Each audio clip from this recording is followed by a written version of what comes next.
దేవదూతలు దేవుని ఆజ్ఞ ప్రకారం దేవుని ప్రజలను అపాయముల నుండి, ప్రమాదముల నుండి కాపాడుతారు. సోదరుడా, సోదరి, దేవుడు చేసే మేలులకు దేవునికి కృతజ్ఞతలు చెబుదాము. మనకు దేవుడు సహాయంగా ఇచ్చిన దేవదూతలను బట్టి కూడా ఆయనకు కృతజ్ఞతలు చెప్దాము. దేవదూతలు మనకు చేసే పరిచర్యకు గాను దేవునికి ఎంతో కృతజ్ఞులం. బైబిలులో దేవదూత మొట్టమొదటిసారి ఎప్పుడు కనబడ్డాడో మీకు జ్ఞాపకం ఉందా? ఆదికాండం 16వ అధ్యాయంలో హాగరుకు దేవదూత కనిపించాడు. హాగరును దేవదూత ఓదార్చాడు.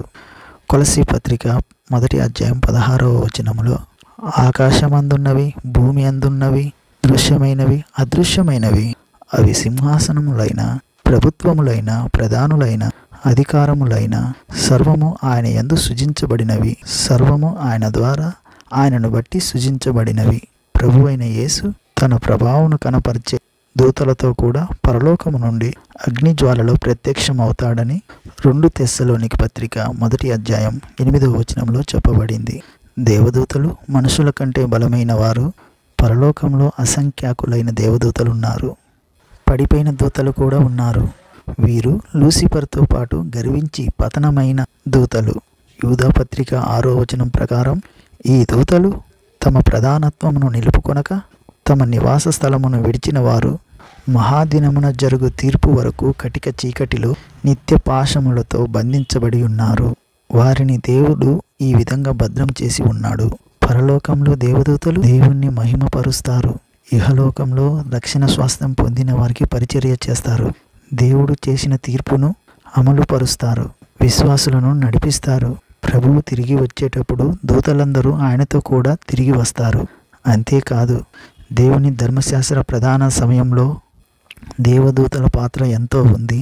హెబ్రీ పత్రిక 2వ అధ్యాయం 2వ వచనం, దేవదూతల ద్వారా పలకబడిన వాక్యము గలతీ 3వ అధ్యాయము 19వ వచనము, ధర్మశాస్త్రము మధ్యవర్తి చేత దేవదూతల ద్వారా నియమింపబడినది.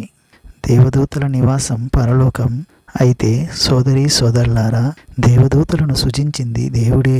ఆదాము అవ్వలను చేసిన దేవుడే దేవదూతలను కూడా చేశాడు. దేవదూతలు ఆత్మజీవులు. దేవుడు మనకు దేవదూతలకు లేని ఆధిక్యం ఇచ్చాడు. సువార్త బాధ్యత దేవుడు మనకప్పగించాడు గాని దేవదూతలకు కాదు. 1 కొరింథీ 6వ అధ్యాయం 3వ వచనంలో చెప్పబడినట్లు మనము దేవదూతలకు కూడా తీర్పు తీరుస్తాము. అనగా పతనమైన దూతలకు దేవుడు మన ద్వారానే తీర్పు చెప్పిస్తాడు. సోదరి సోదరులారా, యేసు రక్తం చేత విమోచించబడిన వారికి ఎంతో గొప్ప ఆధిక్యం ఇచ్చాడు దేవుడు. దీనిని బట్టి మనము దేవునికి ఎంతో విధేయులం, కృతజ్ఞులం. మానవుడు పాపి అయినప్పటికీ దేవుడు క్రీస్తు రక్తముతో అతనిని విమోచించి లేపి క్రీస్తునందు దేవదూతల కంటే ఉన్నత స్థితికి హెచ్చించాడు.